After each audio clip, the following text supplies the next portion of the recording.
My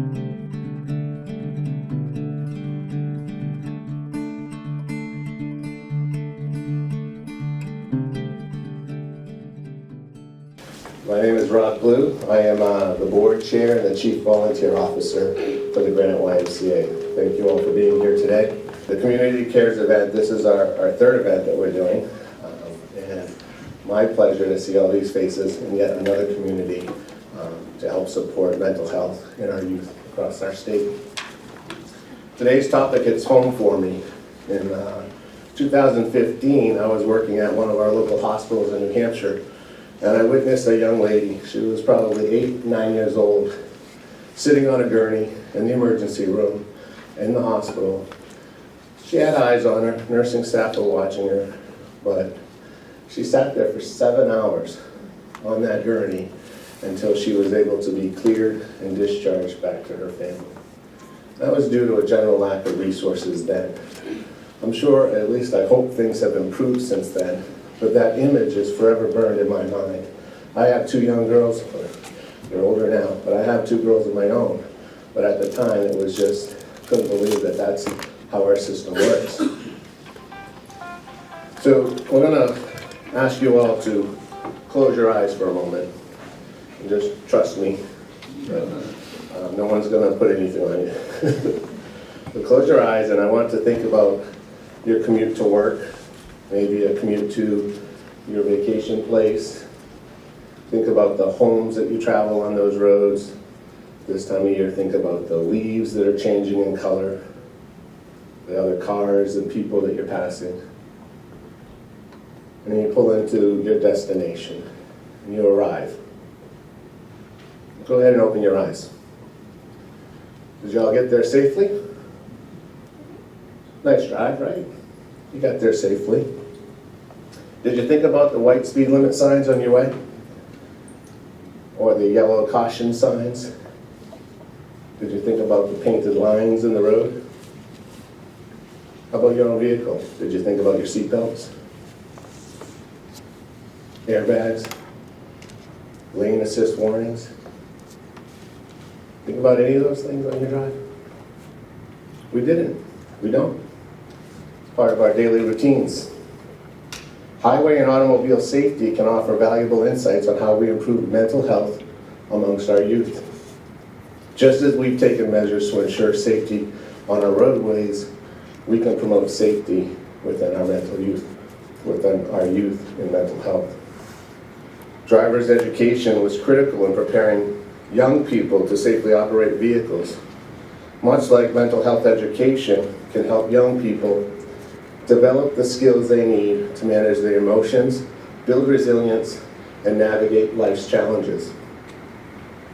Just as traffic regulations and street signs help drivers navigate the road safely, we can provide young people with clear guidelines on how to maintain good mental health. This can include education on healthy coping mechanisms, stress reduction techniques, and how to identify and seek mental health issues early. Regular vehicle maintenance helps prevent breakdowns and accidents, much in the same way prioritizing self-care, mental health maintenance, such as getting enough sleep, engaging in regular exercise, and practicing mind-body connection. These things can help prevent mental health problems from escalating. Seatbelts and airbags are designed to protect drivers and passengers in the event of an accident, providing young people with protective factors such as social support networks, positive relationships, and access to mental health resources can help prevent and mitigate mental health issues. By using these analogies, I hope to emphasize the importance of proactive measures to promote positive mental health outcomes for our youth, just as we prioritize safety on our highways. If done correctly, mental health awareness, education, and safety will become part of our youth's daily routines. I have a daughter, I have 2 daughters. My oldest daughter is now 21. But at her high school years, my phone at work would ring. Silence on the other end. Breathing. I knew it was her. My name showed up on my phone. I could hear all the other kids in the hall, every one of them. Full-blown panic attack, mid-transition between classes. No idea what triggered it at the time. No idea how she was going to get through it. She called Dad. We talked her through it. I talked her through it. Controlled her breathing. Asked her to focus on her breathing. We would pick an object in the distance. She'd focus on that object. I'm sure she was looking over dozens of kids in the hallway. And she'd calm herself down. And then she'd go about her day. We were able to do that because I had means. She had a dad that worked in healthcare. We had access to insurance and to therapists. And we were able to get some of the support that she needed. That's not true for all of our youth. That's not true for the kids that have broken homes or families that work 2 and 3 jobs and they're just not there. This is the community that can help build those safety measures for those youth. And by putting this networking together and collaborating in a way, we can make things a little bit better. Give access to those kids. Give access to those people that need it. So with that, I'm going to introduce Tom Raphael, the CEO of Northeast Delta Dental, and I hope we all have a great collaborative day in helping to improve mental health in Concord, in our communities. Thank you. Thanks, Rob. That'll be a hard act to follow. Thank you for that story and welcome. You all had a good morning, right? Did you? I like that driving analogy. Hopefully you didn't think about that skunk too that was on the road. You might be able to smell it the next few hours. But why am I here besides welcoming you? Well, first of all, thank you for coming. We use this conference center for a lot of nonprofit activity. I want to get quickly, to the program, and again, thanks for Senator Whitley for being here, because I want this to be interactive. But my journey on this topic began about a decade ago when Justice Broderick, who wrote this book about this topic, approached me. In about 30 seconds, he got about $10,000 out of me. He talked about where we are with mental health. And it's not just children. What Rob just described for our youth goes on in the adult world as well. So we spend a lot of time with our employees. So I joined John on his road trips, many of his road trips, both to schools but also to businesses and in law enforcement. And it was so compelling, the statistics that he referenced. Like I said, he broke the record for getting $10,000 out of Delta Dental in about 30 seconds. But some of these statistics: 1 in 6 youth aged 6 to 17 experience a mental health disorder. 50% of all lifetime mental illnesses begin by age 14, and 75% by age 24. 1 in 5 U.S. adults experience a mental health condition each year. Suicide is the second leading cause of death among people aged 10 to 14, and third leading cause among death for people aged 15 to 24. High school students with significant symptoms of depression are more than twice as likely to drop out compared to their peers. So those are the statistics, but we all know people. So when John and I are on the road, we often, in a room like this, we'll go, how many people have been affected by mental health? And about a third of the hands go up. And then the second question will be, how many have family members with mental health challenges? And second, third of the hands go up. And then the third question, how many people know, friends or neighbors? And then all the last remaining hands go up. So this is a huge societal challenge, but the good news, we are making progress. Just talking about it is huge. I mean, we all hear, the compelling stories, of suicide of not too long ago. I got the Eric Cogswell Award, and that recognizes people that are in this field, and he was someone that took his own life, unfortunately, but the family is going out there doing listening sessions like this. But you hear about those stories, but what you don't hear necessarily is what Rob just talked about. Maybe the superstar athlete, maybe the great student athlete who is silently suffering, with mental health challenges. So So we have a long way to go, but the fact that, you know, that we're talking about it. Not too long ago, I talked at the Halea Symposium, and that was for law enforcement. Of course, that's another area. Our law enforcement people have this challenge in front of them. They see it all the time, and they experience it. So I want this to be a hugely interactive session. I think I congratulate you all for being here. I know everybody is, today's world, everybody is really busy, but nothing is more important than this. Above the neck health is my passion. There is relationships between oral health and mental health. So we put in the Medicaid dental program starting in April. We're using all sorts of resources to get that population to the dentist. Well, many of them experience mental health issues because of how they feel, you know, about their teeth. And we know that that's true about veterans. We have a separate program for vets. Same thing. You know, they feel so challenged with oral health. So we have to connect the head to the body, right? You cannot have good overall health without good mental health, oral health. It's all connected, and I am looking forward to listening and learning more. I'll continue to be an advocate for this topic, and I just want to thank the Granite YMCA for hosting this, and my own board of directors for allowing me to get out in the community and do a lot more than being a CEO for a company, but trying to do some level 5 leadership. So I'm going to participate as long as I can today, and thank you for the opportunity for listening to me too, and I'm going to learn today as well. So I think at this point I'm going to turn it back over to Michelle. Thank you. And this is the color of mental health, right? So.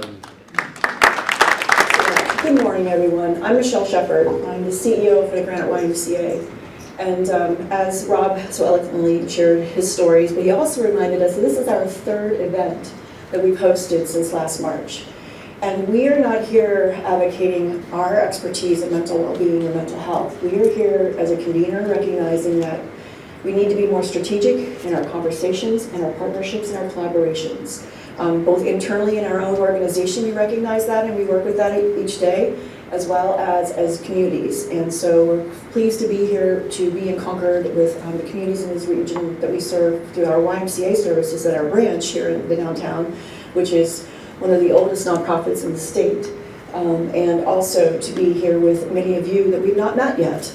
We've not worked together with YMCA partnership, and we hope after today we'll find ways that if it's not with the Y, it's someone within this room. So as was mentioned by both gentlemen preceding me, is that we're going to learn a lot, we're going to hear some difficult things, but I ask that you each be vulnerable and that you share the relevance that this conversation, this topic has to you personally, as well as to the work you do. One of the things that we are on a national level with the Y movement, we started in 1844. I'm a little bit of a history geek, and my staff are getting really tired of hearing this, but it is what it is. So guys, bear with me. Our staff, I should say, but they're my peeps too. We started in 1844 with a vision by a gentleman named who? I know some of the folks know it. Come on. Board members, please. George Williams. Okay, it's early in the morning, not enough coffee. It's a little late getting here. Kim, start pouring that, because we're going to need that. We got to have some conversation going. So George Williams went into the Industrial Revolution portion of UK, and he recognized that there was some disconnect going on to these young men that were going to work in these factories. And in these factories, they would go and they would work horrendous hours and horrendous conditions for horrendous amounts of money to send back to their people and their families. And then they would be tempted, and they would not have the structure and the community support, the family support of the engagement that they had to keep them on the straight and narrow, but to give them the support they needed and the conversations they needed to help them make good decisions. When you're a young adolescent and you think about the age of people who were going to work during the Industrial Revolution, it was quite young. We would never think about seeing a 9-year-old, 10-year-old, 11-year-old work today. Unfortunately, they still do. However, that was the precedent.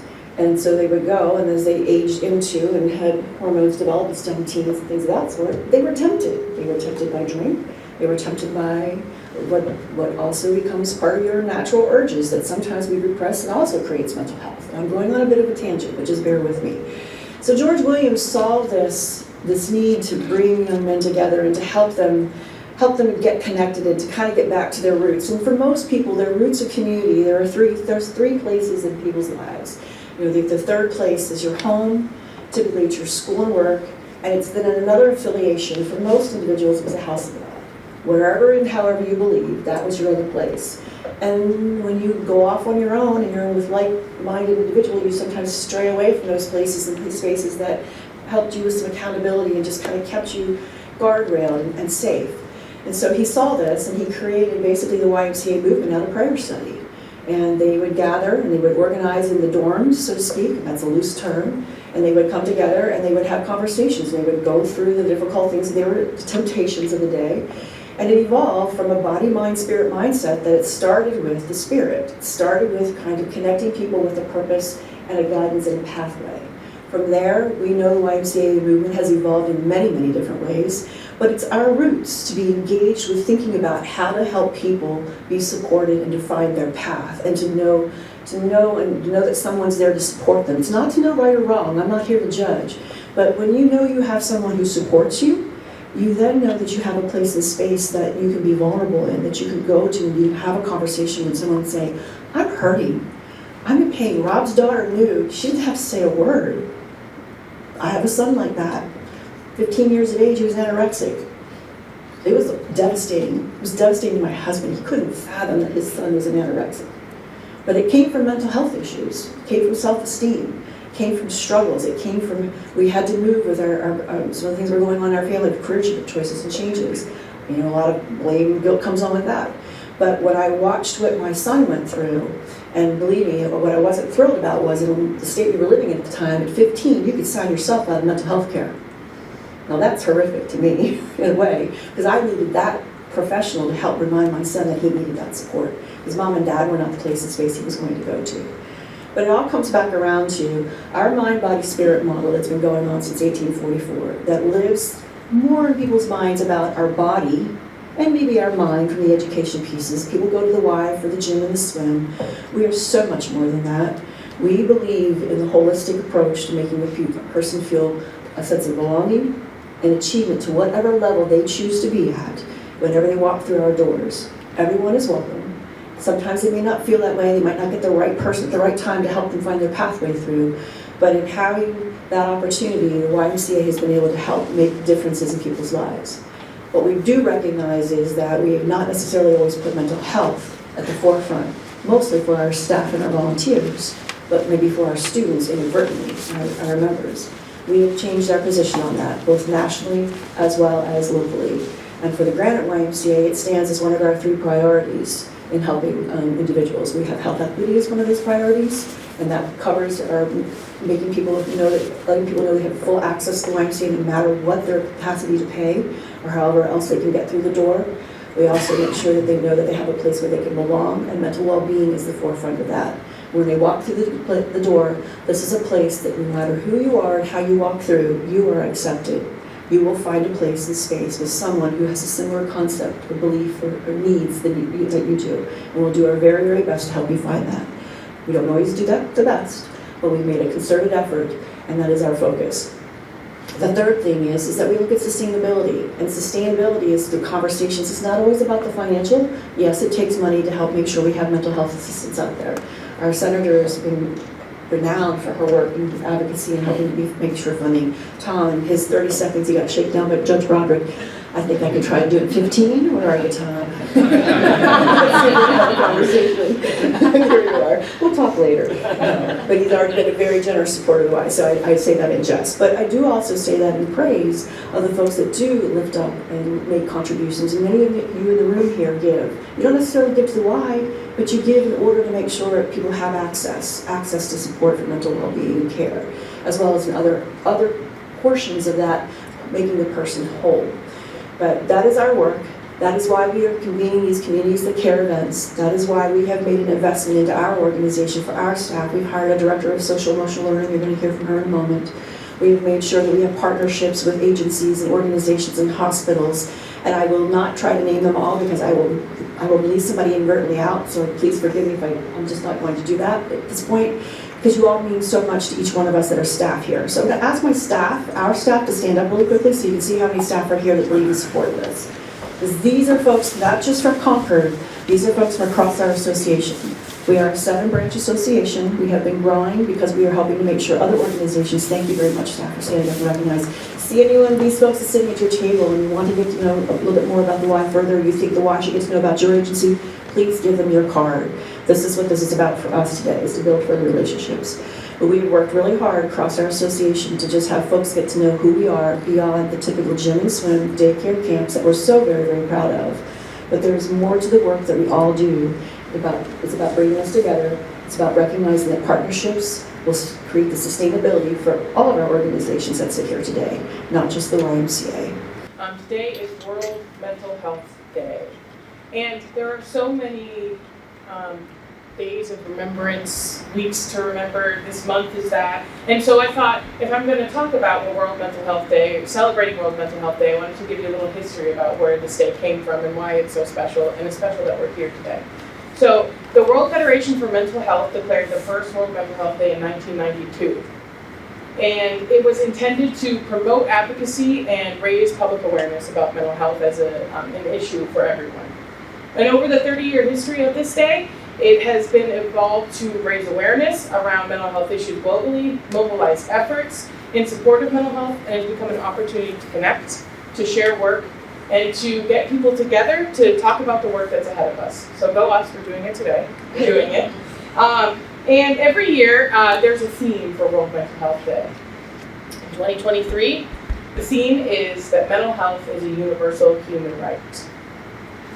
Before I go on, I'd just like to take a minute of silence to acknowledge the places and spaces where this is not universal, so I hope you'll join me here.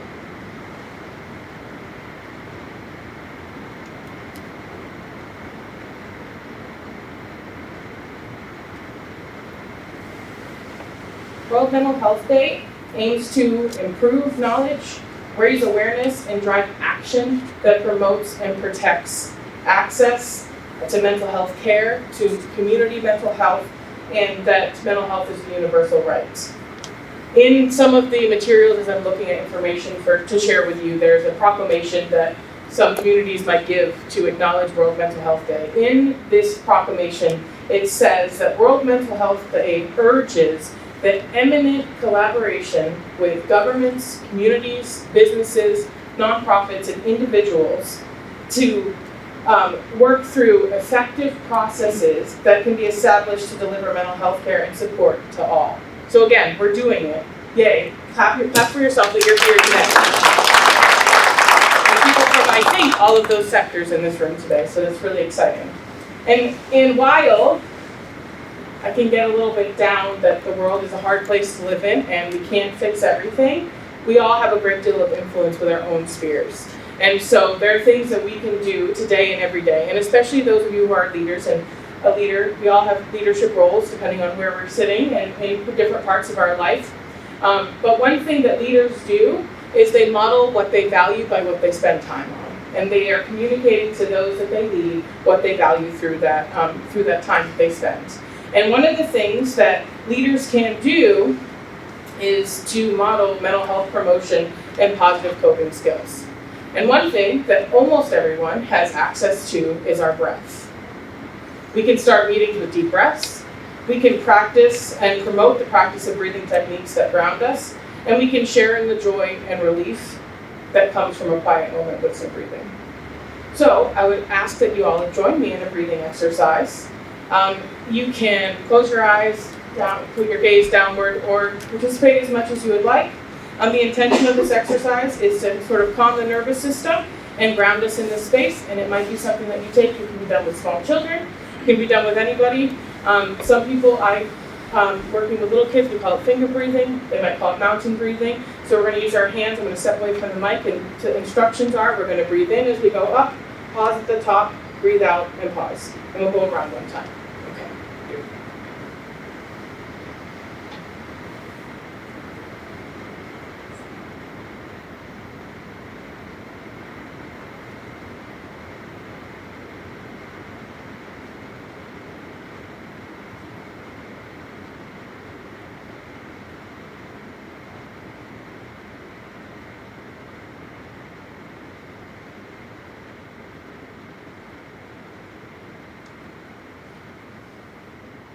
As part of breathing exercises is this moment right here. The air in the room has shifted.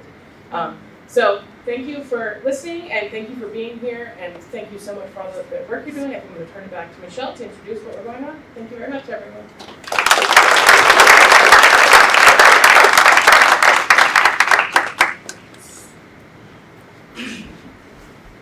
All right, so moving into the program. Before us, sitting here very quietly, patiently, and probably a little apprehensively in the panel seats, we have a wonderful list of panelists. And we are fortunate enough to also have Senator Whitley here to give a lead as our facilitator. So Senator Whitley is right now someone I think we all know. If you're involved in state New Hampshire politics, we're honored to have her here today and thank her for her good work. I'm going to just give an overview of her bio. It's incredibly, it's just, it's amazing. I had not had the opportunity to read it until last night. I was like, whoa. So I had to kind of paraphrase it. So if I miss anything that you think is key, please feel free. So Senator Whitley is a member of the New Hampshire and Massachusetts Bar Association. And after graduating law school, she went to work for the Disability Rights Center as a staff attorney representing individuals navigating New Hampshire's complicated service delivery system. I think we would all acknowledge that all governments have a complicated delivery system or bureaucracy, even within our own nonprofits. During her time with the DRC, she specialized in children's issues and Medicaid policy, working with children and families involved in multiple systems. Senator Whitley has worked on vital issues such as access to appropriate medical, special education, and other community-based services, and developed a profound understanding of the program and services available to New Hampshire children and families, as well as the significant system barriers and gaps. From 2015 to 2017, she transitioned from practicing to working in the Environmental Defense Fund, so then again varying her resume to understand the climate influence and the global issues there that are going on. Organizer for Moms for Clean Air, thank you very much, the Air Force. Prior to serving in the Senate, Becky was the policy director for the New Hampshire Children's Behavioral Health Collaborative. I don't know when this woman sleeps, so you don't have time to be with your family, but you've been very busy. A system of transformation project housed at New Futures nonpartisan nonprofit organization that advocates for education, collaborates to improve the health and wellness of New Hampshire residents. And throughout her career, she has been a key stakeholder to identify and implement policies to transform the way we care for youth and mental health challenges, and to improve access and essential healthcare services for all. She's been a member of the New Hampshire State Senate since 2020. She currently sits on the Senate Judiciary and Health and Human Services Committee and the Joint Legislative Committee on Administrative Rules, JLRCAR, in case you are interested in the acronym. She also is a member of the Bipartisan Housing Caucus and a founding member of New Hampshire Moms Caucus. During the 2023 legislative session, which many of us have had the opportunity to be part of and also support, Senator Whitley introduced the Child Care for New Hampshire Working Families Act and the New Hampshire Momnibus, both of which were assigned into law as a part of New Hampshire's biennial budget. Her child care bill resulted in a historic $60.5 million investment in child care in New Hampshire, including money to support the child care workforce and improve affordability for New Hampshire families. If you don't think this contributes to mental health, not having affordable child care, we're kidding ourselves. It is probably the #1 issue besides housing in the state that we have to address to help people. And I think we all know that, so thank you for your work there, Senator.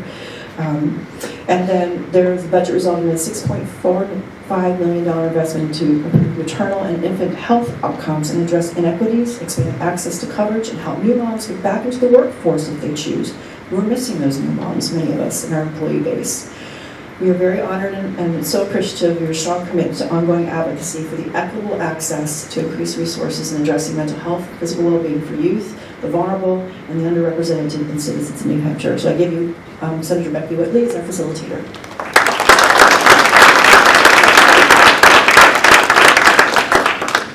Good morning, everyone. Thank you for that introduction. I really want to thank the Granite YMCA for gathering us today on this important topic and for recognizing what an important topic it is to our communities, to our families, and to our youth. I also want to really thank Northeast Delta Dental for hosting us today and their ongoing commitment to our community. So as you can sort of glean from my resume, this topic means a whole lot to me, personally and professionally. My #1 job is as a mom. You can sort of tell that from my resume also. I care deeply about my own son and all children. To be honest with you, children are my favorite people. And every day that I wake up and I go to Concord at the State House, it's them who I'm standing up for and giving voice to. Because the reality is now what I hear from children in my own community and from families is that they don't feel like they have a voice. They don't feel like they're listened to. They don't feel like they have anything really to contribute. And that's exactly the opposite, right? I think that children are the most brilliant humans. They have so much to offer us. One of my favorite parts of my job is that fourth graders, every single fourth grader in New Hampshire gets to come to the State House. And I get to see their faces, I get to hear from them. And what I ask them when they're in their chamber, they're asking me questions like, what's in your drawer? How much do you get paid? Awesome questions. But then I turn it around and I ask them what it is that they care about. These are fourth graders, friends, and they care deeply about a lot of things. They have a lot to say, and it gives me chills just to even think about some of their answers. They care about mental health. They care about their friends and families. A lot of them care about animals. They care about the environment. They're thinking about their futures already, and it's our job to support them. So I actually started my career as a disability rights lawyer, and as Michelle said, when I was working as a lawyer representing individuals, children, families, there are so many systems that we have set up to support our families that maybe aren't working so great for them, right? Well-meaning services, well-meaning supports that are in silos, that are doing their best to try to support our families. But what I saw is that they're not always working together. Right? All these systems that are set up are in their silos, doing their important work, but not talking to each other. So what's so beautiful to me is to see everyone here today. I know you are all representing different parts of our community, different agencies, and this is what it's all about, breaking down those silos. So when actually, what you can't really tell from my resume is that I ended up leaving practicing law because I became a mom. I realized that, I wanted to spend more time with my son, and that wasn't conducive to litigation and a court schedule. So I had to prioritize my family, get out of the workforce a little bit, and it was a struggle, friends. I, myself, even though I have a very supportive family, my mom lived down the street. Being a new mom is really hard, right? You see a lot of people shaking their heads.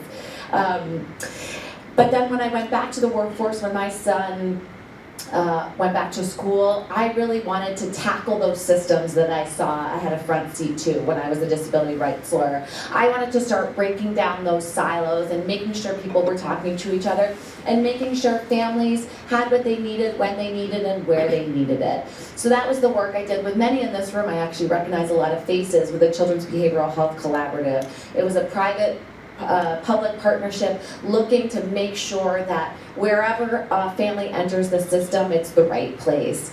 Look, we still have a ton of work to do, but I am proud that together we were able to, in 2019, get almost $20 million into the system to improve access to acute mental health care, mobile crisis, so kids weren't waiting on those gurneys. That story that Rob told you all, that's a story that I have heard so many times. And to be honest, I still get those calls very frequently from family members saying, my kiddo is struggling, they're in need, they're not getting what they need, right? So there's still a lot of work to be done, but we, I think as a state, have come together in a bipartisan way to start breaking down these silos, and I'm grateful to everyone who has done that work together.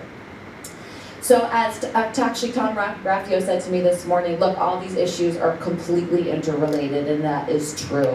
We all here are coming together to talk about mental health, but there's so many other issues that sort of impact that issue. Access to housing, access to childcare, right? All those different social determinants of health that I know you all know about, right? So we all are coming together as a community today to be solutions oriented. And that's the thing, friends. We know that the issues are great. We know that coming out of the pandemic, our children are struggling. It is true that we are seeing new families coming into the system needing acute mental health care.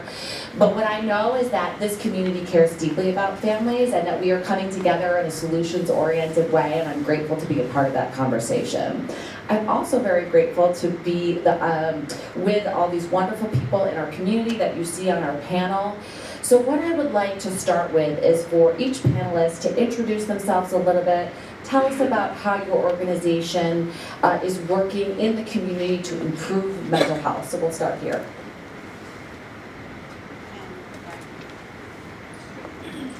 Hi, so my name is Fern Seiden. I am the Director of Student and Staff Wellness for the Concord School District. I do want to say that I only recently joined the district this summer, and it has been a whirlwind of getting to know all that this community offers and the school district offers. So the idea behind having this position in a school is actually fairly new. When we think about the organizational system of a school district, we are responding to the incredible needs that are now impacting students' education. And one of the greatest impacts has been mental health and social emotional wellness. So one of the ways that I wanted to stress that schools can do this and that Concord School District has embraced is truly making it a priority. And by doing that, I mean not just from the idea of a teacher or a school counselor understanding mental health, but from the very top, making it a policy priority. So I'm not sure if is this working well enough? Okay, so one of the things that truly impressed me when I first arrived was our strategic plan, which you can find online, that has two priorities. One is social emotional wellness, and the other, well, has more priorities than this, but two of the outstanding parts of this strategic plan is the focus on social emotional wellness, which in schools is that way that we address building the coping skills, building the protective factors of students so that they can succeed in school and beyond. And the other is diversity, equity, and inclusion, and justice. And so both of those are essential in schools in order to promote the work that we're doing as educators. The other part of what schools are doing is making multi-tiered systems of support for behavioral and social emotional wellness a priority. And that really is the delivery system by which we can kind of confront and address all of the various needs of students in a systematized way. So rather than a kind of random reaction to various kids, we've had to make sure that we look at this from a broader perspective and create systems by which we can deliver supports to students. And so we are looking just briefly, and I know we have very time limits on this, but we really do see it as universal, so understanding what we all can offer in a school that builds students and families' protective factors, and then we can look at that secondary tier to understand how we can deliver supports to the kids who need more. And with that, we have some incredible and Concord incredible supports there with our homeschool liaisons, our social workers, our school psychs. We have all sorts of programs that I hope I can share a little bit more about. And then at the third tier is supports that are more intensive, that are individualized for students. So we have a lot of people here from the Concord School District who are doing that work, that hard work on the front lines. And so I hope you guys get a chance to converse with them when we're meeting at the tables. But that's, I thought that's the area that I would focus on. There's a lot we could talk about, but I want to make sure we get through in a time-limited way that I know I wanted to stick there. So. Good morning. My name is Cassandra Sanchez. I am the Child Advocate for the state of New Hampshire. The Office of the Child Advocate is an independent state agency that is tasked with overseeing all executive branch child serving agencies. That means a lot, Yeah. right? We have a lot of oversight. Initially, when the office first was established, the oversight was specifically over DCYF and our child welfare system and juvenile justice.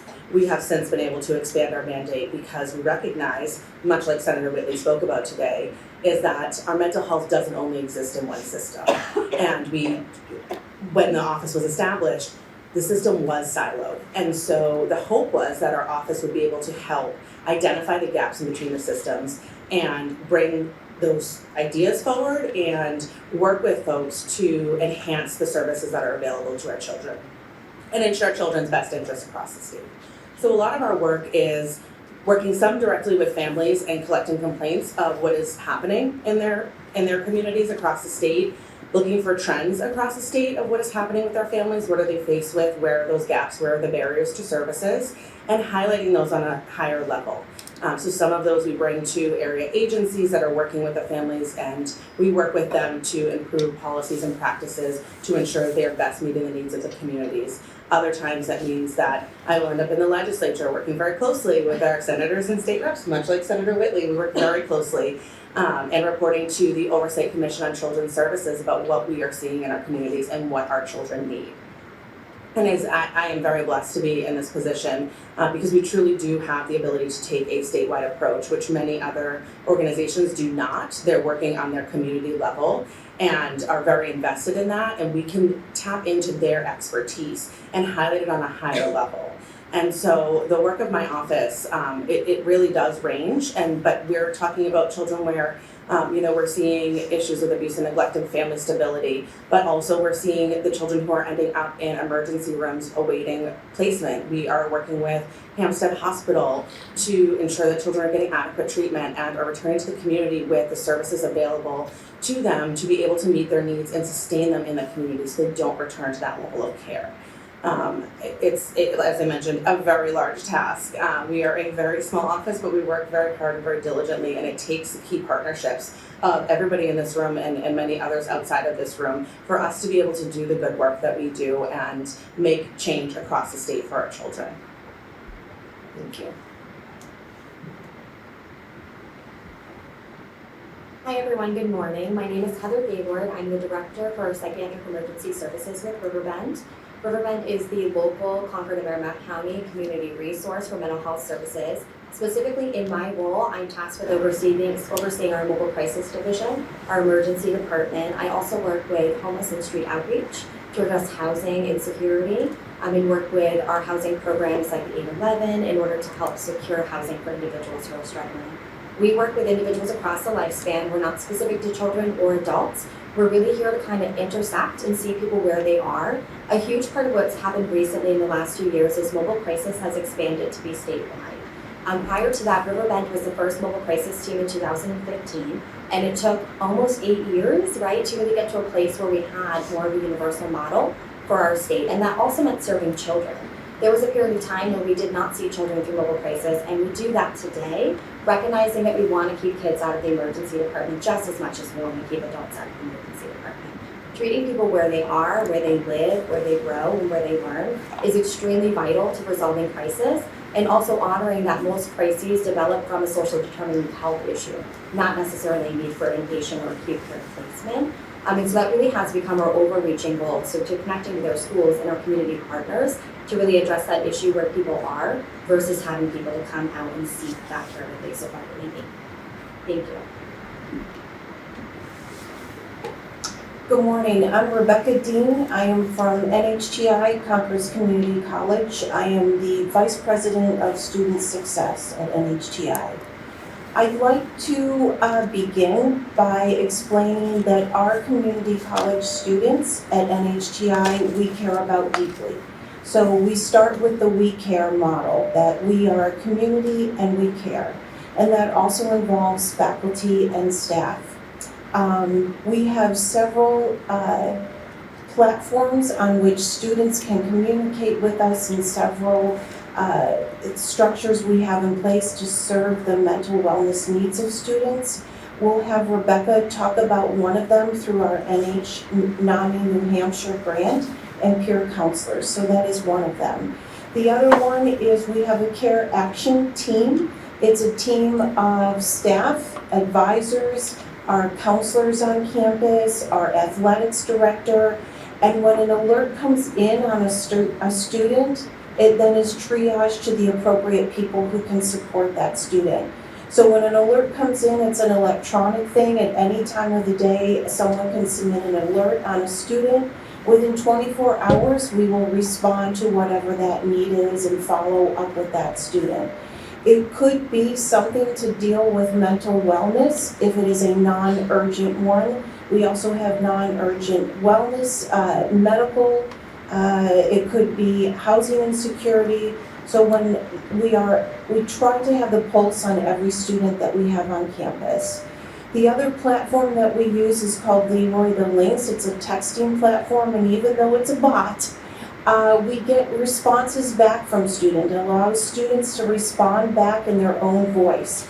Last week we did a text, and I was talking to Rebecca about this. The text message from Leroy was simply, do you have supports as a college student at NHTI? Do you have a support system? We had many students responding. Out of those students responding, 59 students said they do not have a support system. We called, texted, outreach to all of those 59 students to say, hey, how can we help? What can we do? We care. The other piece that we have and that we are building is a restorative space on campus. So because students these days have laptops, we no longer need a lot of our computer labs on campus, so we have refurbished one of the computer labs we have on campus into what we're calling a restorative space. This is a space for students to come if they're having a bad day. It's a space for students to come if they need to disconnect, listen to music, they need to draw, they need a cup of tea, whatever. That this space was funded and supported by Student Senate and our PTK. So it's a space that has carpeting and comfortable chairs, and it has art utensils, it has music if they want to put on headphones. So instead of saying to a student who may be crying or stressed out about finances because their parents just said, we're not paying for you next semester anymore, you have to find your own way, that they have a space that they can come to and just be. That we're not automatically telling them, you need to see a counselor because this is bad. So to build that resiliency, and for those students that do need a counselor, we do have those supports, but it's identifying what are really acute, urgent needs, and the needs of students that truly are having a bad day because they're going through a hard time with their roommate, with their parents, with a friend, with finances.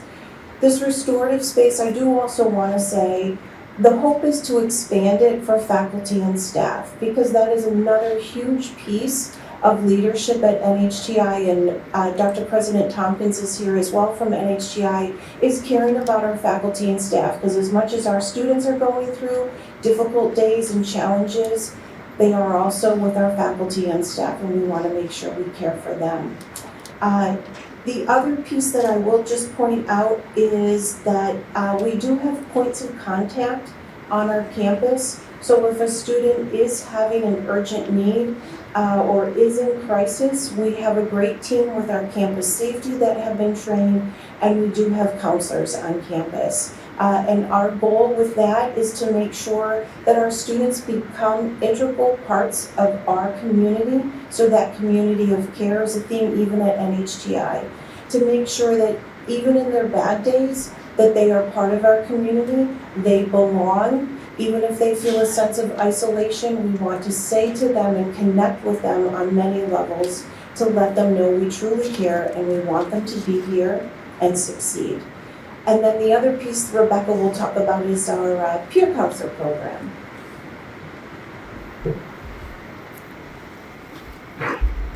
Hi everyone, my name is Rebecca Franklin. I'm a peer counselor at NHTI.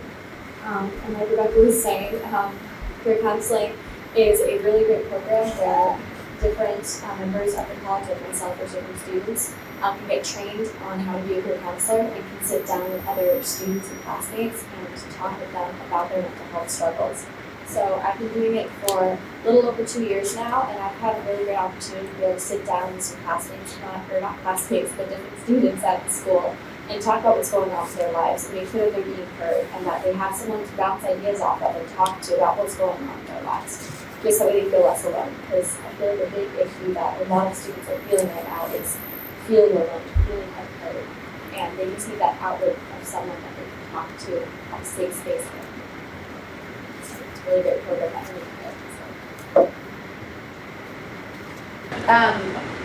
It's such an incredible set of resources that are in our community, and we are very lucky to have you all here today.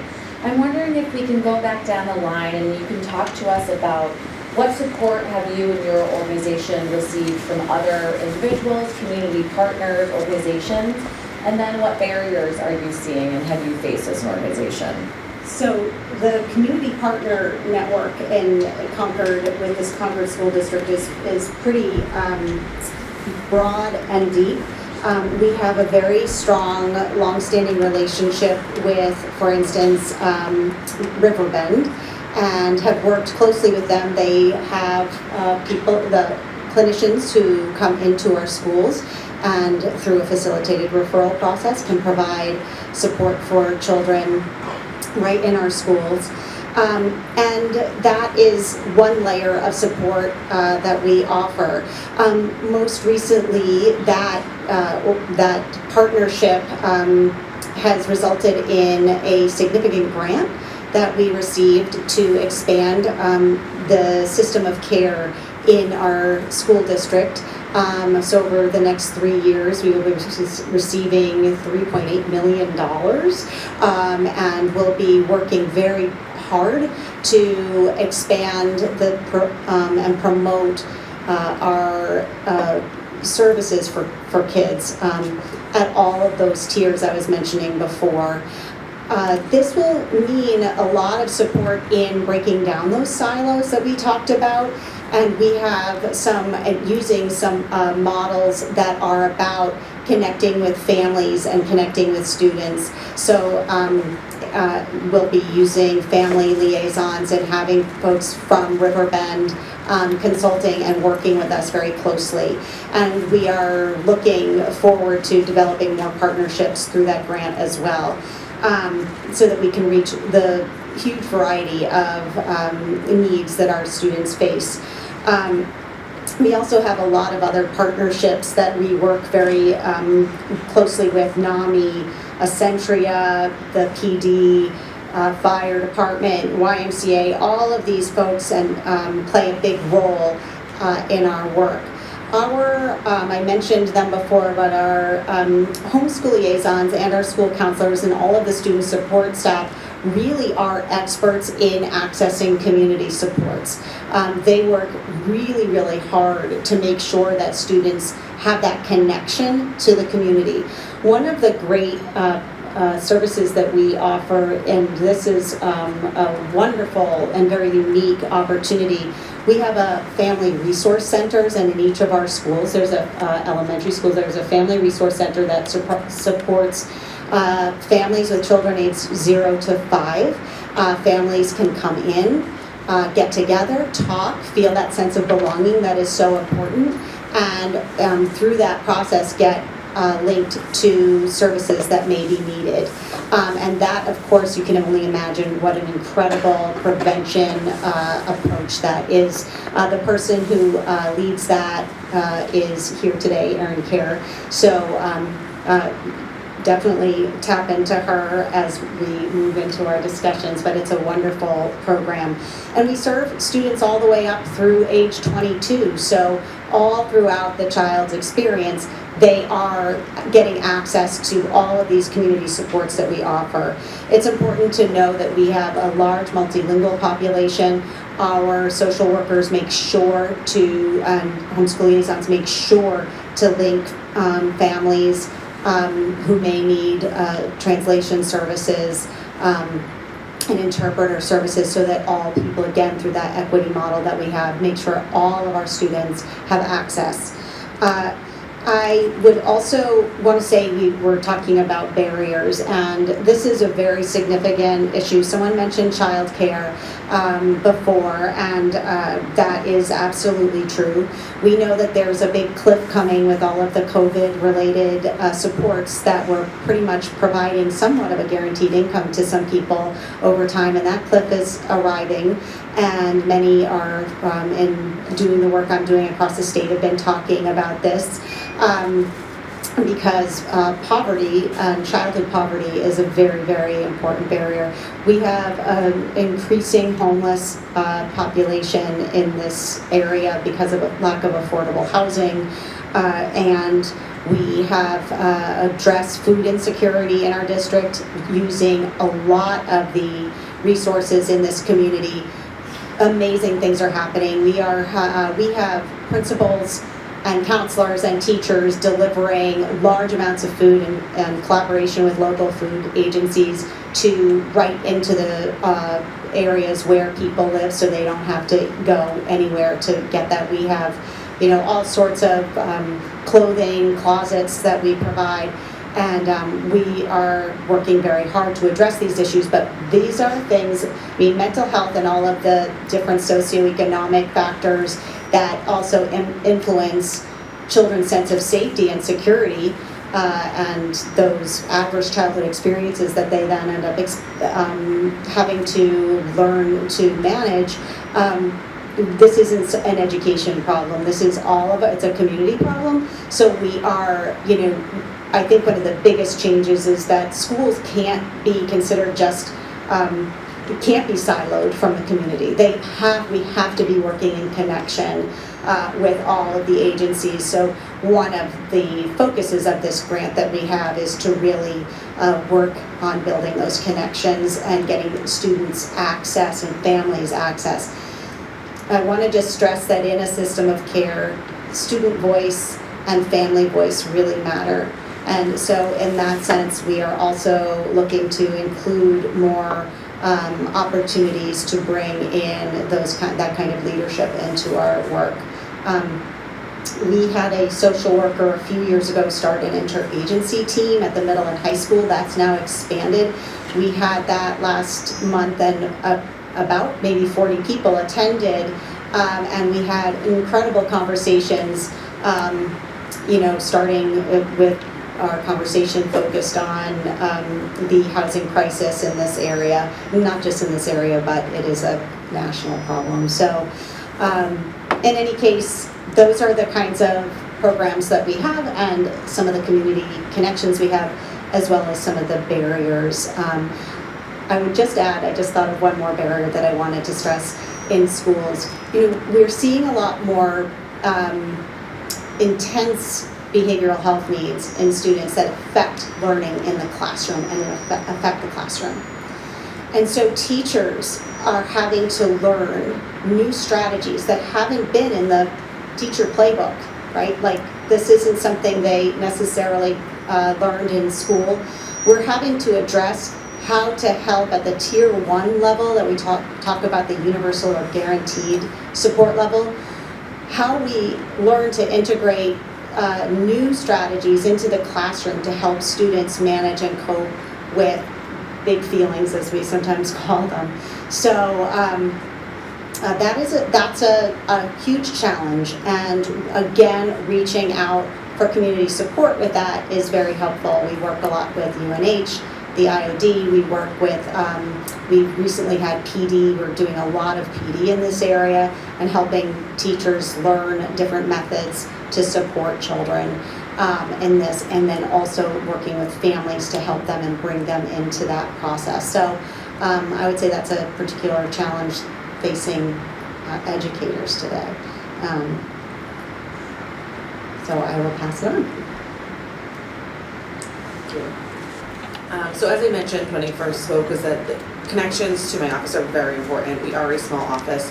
So I guess I will start with the barriers. Is being a small office and having a statewide view, it's very hard to connect with individuals in each and every community across the state. So it really does take finding the groups that we can be a part of and find a few key stakeholders that we have longstanding relationships with that we know will bring community issues back to us and let us know when we need to be there in person in their community to hear more.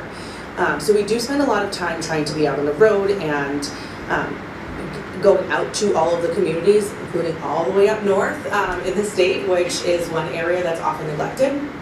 And we want to ensure that we really are serving the entirety of the state, not just the pockets of areas of the state that have robust services. So we do have some key partnerships on the statewide level that we lean into quite a bit, and that then we all share resources with one another. Some of those would be the Disability Rights Center of New Hampshire, NAMI New Hampshire, Waypoint is a big service provider in the state. So those are some of our key partners that we meet with on a regular basis. And then we expand also through the Children's System of Care. So we sit on the Children's System of Care meetings, we engage and provide presentations so folks know who we are and they outreach us if they are seeing something. The community mental health centers have been an amazing resource. They're seeing these kids in real time in crisis and are able to bring that information to us immediately. So those are some of the key stakeholders. I will say, as well as actually recently, we've been building up some relationships with some of the emergency department social workers, where they will see families and children struggling and stuck in the ED for days and weeks, and they will outreach and share with us what they're seeing in their hospital, how they're trying to manage it, asking questions, what more can they do, how can they move things along for the family or provide additional supports. And that, I think, is a critical relationship that we've just started to build. Of course, as I mentioned prior, we do meet with Hampstead Hospital, so we hear from their end of it, but the ED end of it is truly that crisis mode, right? Their needs are still not being met. The families and the children are still in crisis. And so they are the ones whose voices need to be heard. We need to understand their experiences and rise those up. So, though that's an additional one. We have also reached out trying to get creative around other key stakeholders. I heard you mention the PD, so we've reached out to police departments across the state. How are they managing these crises? We know they're getting more calls for assistance for those in mental health crisis. So, what skills do they have under their belt to be able to manage that? Schools is another one where I'll start with the barriers there first. There's just so many schools across our state, it's hard to connect with each and every one of them. So when we do have a school outreach and share a concern with our office, we really spend time during that outreach to build a relationship and ensure that they feel comfortable coming back and they feel that calling the office was productive. And so outreach to schools is on our to-do list. We do want to get in there more, understanding that, as I think you summarized it beautifully, is that all of the mental health concerns for children are playing out in the classroom. And we're hearing it from teachers that are just stretched so thin. And so knowing our role can help bring this to a higher level, it's really important to hear their experiences and what they're dealing with on a day-to-day basis. And so, yes, our focus is the children, but in understanding the adults, we can make change for the children. And so that's who we're trying to tap into. But also, our unique role, we do have an opportunity to meet with children as well. And so we do spend a significant amount of time meeting with children in residential facilities, ensuring that their needs are met, hearing what they may be going through, what it is going to take to get them back into the community, because that is critical for their growth and well-being to be in a community setting. And so really working with the facilities and with the children there to help them move along so our kids don't get stuck. And we also have an opportunity, because of our oversight with DCYF, we have an opportunity to meet with children in foster care. And so we oftentimes build partnerships with our foster care community, and we have some great relationships there, on a statewide level, to be able to reach those families and those children and understand what they're experiencing. Because foster care is a big need in our state.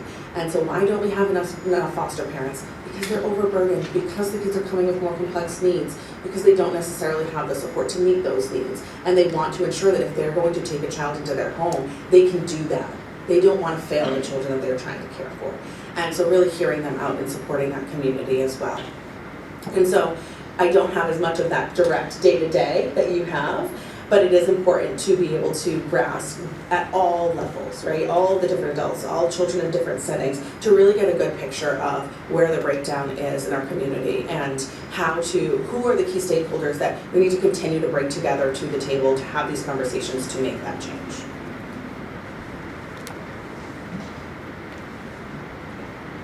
I can't help but just mention that already, I think just 2 people in, right, we've heard a lot of some of the same partnerships that are kind of spread throughout, and it's about making those connections, which is a part of why we're here today. So I really appreciate that. I think sometimes we don't realize how closely we're working with the same people, and that's where we kind of talk about those silos and how can we break those down. As a part of being in the community mental health system, we do a lot of work with the Coalition to End Homelessness. We do a lot of work with NAMI, Granite United Way, our recovery centers, and we're always trying to look for additional ways to connect to community partners, to recognize that everybody has a role in kind of addressing those underlying social determinants of health, working with individuals in the school system, across Merrimack County, beyond Merrimack County through mobile crisis when we can. And getting familiar with the different parties and the different systems across the state, because even if we work and live here, we're still a part of New Hampshire. And realizing sometimes in order to resolve a crisis or to help a student or to help a family, you have to look outside of just the area in which you are.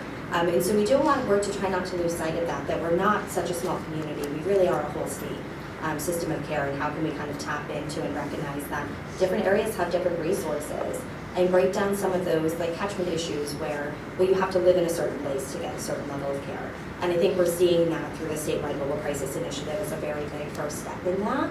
And so I'm thankful to be a part of that process. We also work very closely with our local PD as well as surrounding PDs throughout the state. But one of the programs that we do with our local police department is called the ACER team. And so what that is a first childhood experience response team. So we actually go out with the police department once a week in order to make sure that we're connecting with families in the community who have had adverse experiences in their home where their children live, and to say, hey, we're here. We recognize that there are many barriers to connecting to care, that sometimes people can't see beyond the neighborhoods of the communities in which they live and work and experience their daily life.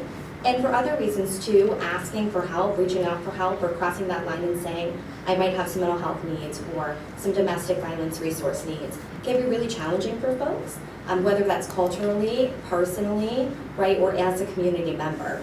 So we're always trying to look at those partnerships and ways to get into people's homes where they live and where they are, so that we can help support them. I think as far as barriers, undoubtedly staffing, right, is never not an issue. It will never not be an issue. I think training, education, sticking through the roles that we have, making sure that we're incentivizing our staff just as much as we're incentivizing our community is a huge piece, and that's tricky to do because it's not all about monetary, right? It's not all that money level stuff. It's about making sure that our working environments are also safe and welcoming and encouraging, and that we offer the available resources to our staff to debrief about the hard work that they're doing every day, right? I think oftentimes we can forget about ourselves as providers in the community, and we kind of just champion through this really tough work, whether we see it in the school systems, in the home, in the emergency departments. So I think that's a huge part of that. And I think the other issue that I often find is we have a lot of areas where our different communities and our different organizations intersect, but they don't connect, right? And so how can we look at where those gaps are in that connection and kind of take some shared ownership for filling those voids so that we can help people across the age spectrum and also across our community. Thank you.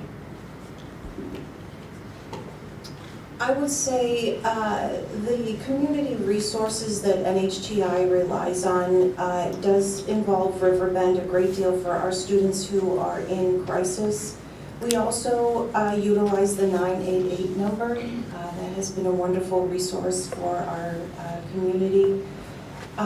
We also have a very strong advisory board and system level presidents, including our chancellor, who is very invested in the mental wellness of students, faculty, and staff. So I would say that those are huge resources for us, and we rely a lot on the collective leadership of the system as well as President Tompkins.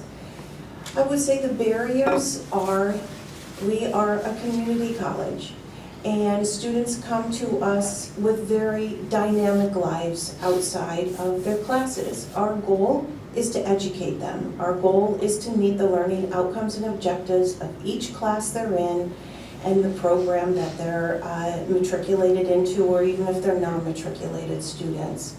But because their lives are so dynamic outside of the classroom, it's very difficult sometimes to really help them where they need to be helped. So that's why things like I talked about our care action team and our proactive advising, Leroy Links, But students are diverse in their needs as well. We have ELL students, we have adult students, that's our biggest population, 26 plus. They're not reaching out and responding to Leroy, the links, the same way our high school, fresh out of high school students are. We have neurodiverse students who are very good at asking and reaching out for help, but maybe they need more help than we can possibly offer through our accessibility service department or even our 2 part-time counselors.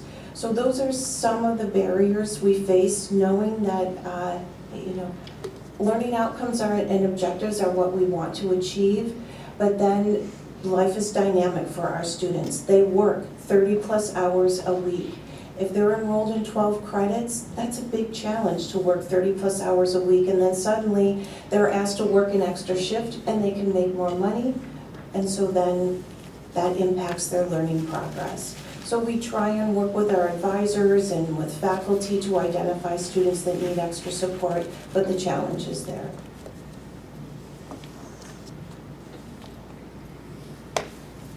So as a peer counselor at NHTI, I feel like a lot of the support that I've been getting has been through different faculty members and people who work in the counseling department at NHTI.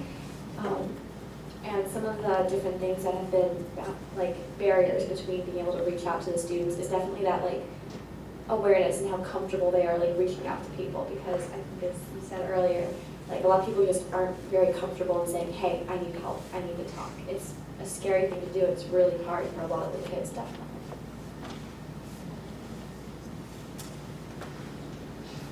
Okay, can we have another round of applause for our Thank you all so much for your time today and your commitment to our community and to our youth.